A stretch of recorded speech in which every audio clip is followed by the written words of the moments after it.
What Happens in This House, Part 5. It was a cold winter night in December 1996. I don't remember many details, but I'll try my best to share what I can.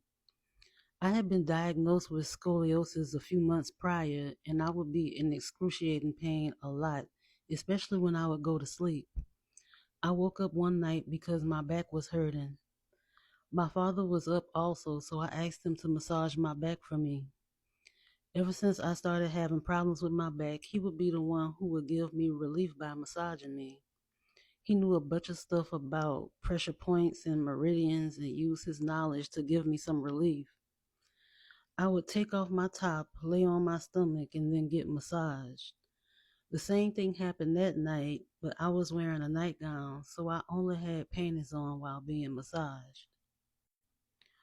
He started off massaging me the way he normally did, but after he was done with my back, he made me turn over and started massaging my legs.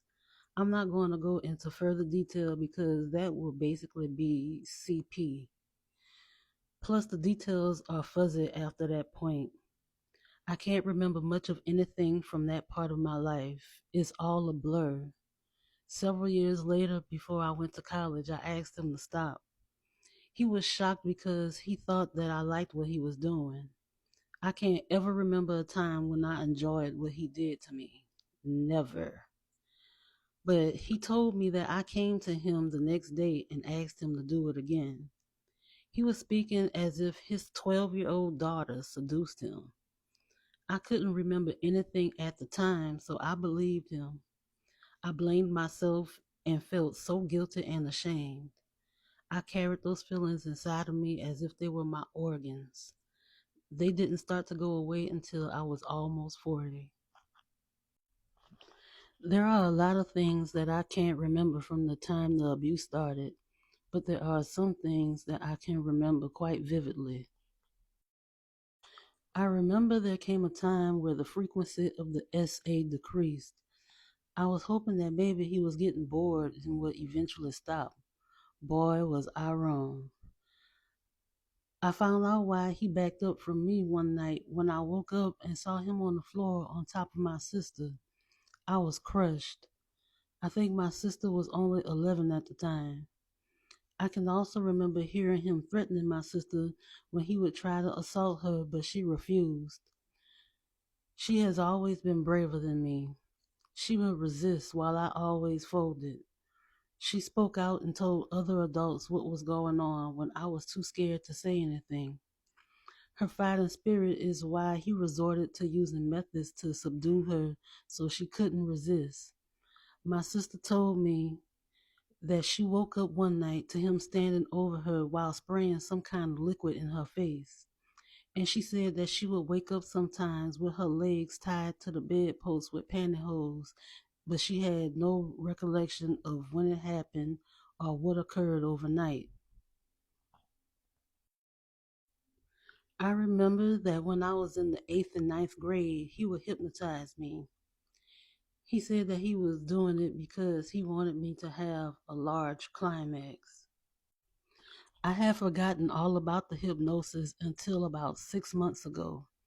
I had been asking myself repeatedly for a year, why did I lie so much and why was I so afraid to speak up? Then one day, while I was cleaning up, the memories about the hypnosis came back to me. I believe he hypnotized me so that he could give my subconscious mind instructions to never reveal the truth about what he was doing to me and my sister. I remember having a miscarriage when I was 16 because he got me pregnant. I remember how he would make me stay home on Sundays and would SA me in the bed he shared with my mama, or how he would do it anytime he knew she would be gone for longer than an hour. I remember one of my younger brothers walking in on him on top of me, and he told him that we were just playing and wrestling. I remember how he brought terry cloth rompers for me and my sister to walk around the house in so he could openly lust after us. Mine was yellow and hers was pink. I remember my first suicide attempt when I was 16-year old. My grades started falling, and I went from making A's and B's to C's and D's. When he saw that my grades weren't good, he told me that I had to drop out of band until my grades improved. I was devastated, and the thought of not having band as an outlet anymore made it feel as if my life wouldn't be worth living.